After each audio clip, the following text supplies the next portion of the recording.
Bapak Ibu sekalian, terima kasih telah mengikuti pelatihan online ini. Setelah menyelesaikan total 9 sesi pembelajaran, tibalah kita di bagian akhir, yaitu kesimpulan dan rencana tindak lanjut. Sebelum masuk secara detail ke dalam kesimpulan, marilah kita melihat kembali bagian alur kerja yang telah kita pelajari bersama. Kita akan melihat di papan kembali. Jadi kita kembali ingat bahwa ada pengantar, lokakarya, mendefinisikan masalah dan memilih intervensi kesehatan ibu dan anak, membuat grafik bottleneck untuk setiap intervensi pilihan, identifikasi masalah sistem kesehatan dengan menggunakan analisis bottleneck, pemecahan masalah, menentukan strategi prioritas, serta memasukkan strategi terpilih ke dokumen perencanaan dan penganggaran di kabupaten kota. Setelah kita melakukan seluruh sesi perencanaan berbasis bukti, maka kita akan menemukan berbagai manfaat. Pertama, PBB mengedepankan pentingnya menggunakan intervensi yang telah terbukti dapat mengatasi penyebab langsung kematian ibu dan anak. Kedua, pendekatan analisis bottleneck dapat memberikan gambaran kuantitatif mengenai penerapan sebuah intervensi yang dapat kita pakai sebagai alat untuk monitoring program. Ketiga, PBB dapat memberikan gambaran besaran anggaran yang dibutuhkan untuk meningkatkan intervensi dengan tingkat efikasi yang tinggi. Keempat, perencanaan berbasis bukti dapat dimanfaatkan untuk memperbaiki alokasi sumber daya dengan cara memilih prioritas intervensi kesehatan. Kelima, PBB atau perencanaan berbasis bukti dapat membantu menyempurnakan implementasi DTPS yang ada saat ini di berbagai daerah dengan penekanan pada penggunaan intervensi yang berbasis bukti. Kemudian, pengalaman kami di UGM telah terlaksana di 7 kabupaten di Papua dengan kerjasama bersama UNICEF dan Dinas Kesehatan Provinsi Papua. Berdasarkan evaluasi awal, diketahui bahwa PBB mempunyai kontribusi positif dalam sistem perencanaan di Papua, khususnya untuk perencanaan kesehatan ibu dan anak. Belajar dari pengalaman kami di Papua dan juga di beberapa daerah lainnya, beberapa hal penting untuk pelaksanaan perencanaan berbasis bukti.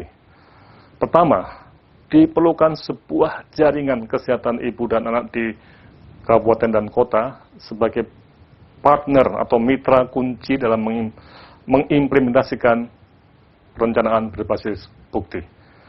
Jaringan ini bersifat informal dan dapat mencakup mulai dari para pejabat non-kesehatan di Bapeda, di dinas lainnya, sampai para tenaga dokter spesialis di rumah sakit daerah ataupun di rumah sakit swasta. Kedua, PBB membutuhkan kepemimpinan Dinas Kesehatan dan komitmen Bapeda dalam melakukan proses perencanaan yang berbasis bukti ini. Sangat-sangat dibutuhkan motivasi yang kuat untuk melakukannya. Ketiga, ini yang juga sangat menarik bahwa pejabat pemerintah yang terlibat dalam proses perencanaan berbasis bukti itu sebaiknya atau mungkin dapat dikatakan harus mempunyai otoritas atau kewenangan dan kemampuan untuk masukkan strategi ini dalam proses penyusunan anggaran di daerah melalui proses musrenbang dan sebagainya. Keempat, tersedianya data lokal dan nasional yang berkualitas merupakan hal yang sangat dibutuhkan. Dan dengan adanya perencanaan berbasis bukti, diharapkan semakin lama data akan menjadi semakin baik karena akan dipergunakan secara praktis untuk perencanaan dan juga untuk monitoring. Kelima, kita mengharapkan adanya mutasi staf yang jangan terlalu sering karena ini dapat mengurangi efektivitas pelaksanaan perencanaan berbasis bukti di level kabupaten. Kemudian yang keenam yang tadi sudah kami sampaikan bahwa perencanaan model ini harus didampingi oleh tim fasilitator yang siap membantu di level kabupaten dan kota. Tim ini bisa berasal dari perguruan tinggi, LSM mungkin, atau mungkin perusahaan konsultan swasta yang kompeten untuk melakukannya. Secara singkat, tugas fasilitator dalam perencanaan berbasis bukti adalah pertama, memfasilitasi pemilihan sumber dana potensial dari daerah untuk mempengaruhi perencanaan dan penganggaran di pusat, provinsi, dan juga kabupaten kota. Yang kedua, bagaimana membantu integrasi pendekatan perencanaan berbasis bukti dalam proses perencanaan dan penganggaran saat ini. Terakhir juga bagi fasilitator untuk melakukan analisis data bersama-sama dengan tim perencana dan kemudian akan merumuskan dalam suatu dokumen perencanaan yang baik. Terakhir, kami mengucapkan terima kasih atas perhatian dan semangat yang telah Bapak Ibu curahkan selama pelatihan online ini. Apabila Bapak dan Ibu ingin berdiskusi dengan kami ataupun para pelatih dari UGM, silakan hubungi nomor 0274 549425 atau berbagai nomor email atau alamat email yang ada di website kami.